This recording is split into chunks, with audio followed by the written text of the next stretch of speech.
যুক্তরাজ্যে 22 জুলাই থেকে স্কিল ওয়ার্কারদের জন্য বেশ পরিবর্তন এসেছে।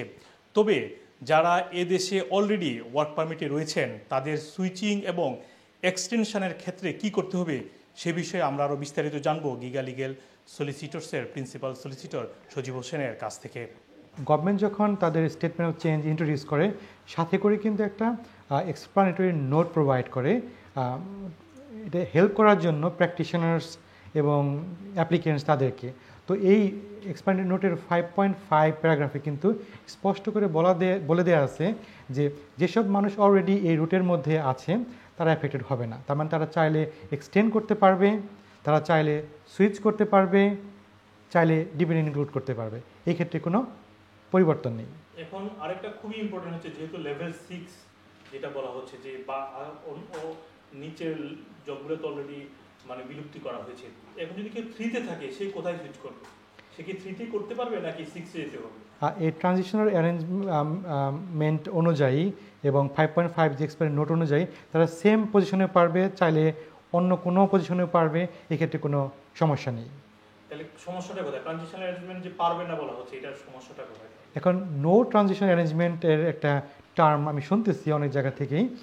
এখন যখন আমি এই এক্সপায়ারি নোটটা ঘাটাঘাটি করে দেখলাম তখন দেখলাম 5.6 প্যারাগ্রাফের মধ্যে কিন্তু ক্লিয়ার করছে যে নো ট্রানজিশনাল অ্যারেঞ্জমেন্ট বলতে স্যালারি থ্রেশহোল্ডের ক্ষেত্রে নতুন করে তারা যে স্যালারি থ্রেশহোল্ডটা ইন্ট্রোডিউস করেছে এটা অবশ্যই ফলো করতে হবে।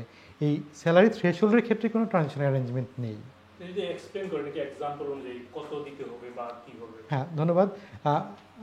জেনে থাকবেন যে গত বছর কিন্তু এই রিলেটেড একটা চেঞ্জ গভর্নমেন্ট নিয়ে এসেছে।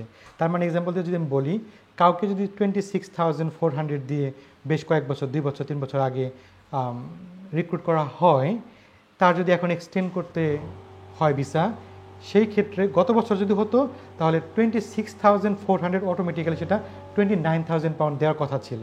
কিন্তু এই রিসেন্ট চেঞ্জের কারণে যদি এখন তাকে এক্সটেনশন দেওয়া হয়, এই ক্ষেত্রে 29,000 পাউন্ডের ক্ষেত্রে ইনক্রিজ করে এখন 31,300 করা হয়েছে।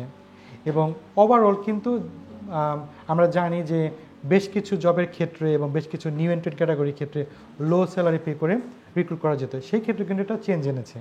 এই 22 জুলাইয়ের পরে আগে যেটা ছিল 30,960 ফর নিউ এন্ট্রেন্ট, তাদের ক্ষেত্রে এটাও ইনক্রিজ হয়ে যাচ্ছে এখন 33,400। আচ্ছা ভাই, এখানে যেহেতু এক্সটেনশন বা সুইচিং নিয়ে কথা হচ্ছে, আপনি যে স্যালারি থ্রেশহোল্ডের কথা বললেন, এখানে এটা তো এক্সটেনশনের জন্য। যদি কেউ সুইচ করে সিমিলার লেভেলে, তার স্যালারিটি কি সেম থাকবে না সেটাও আপনার এই অনুযায়ী বাড়াতে হবে? যেহেতু আমি কিছুক্ষণ আগে বললাম যে স্যালারির ক্ষেত্রে কোনো ট্রানজিশনাল অ্যারেঞ্জমেন্ট নেই, কাজে যদি কেউ সুইচ করে ডিফারেন্ট কোনো রোলে, তখন গভর্নমেন্টের ডিফাইন্ড এলিজিবল অকুপেশন কোড অনুযায়ী গোয়িং রেটটা কি সেটা চেক করে সেই অনুযায়ী স্যালারি সেট করতে হবে টু মিট দ্য রিকোয়ারমেন্ট।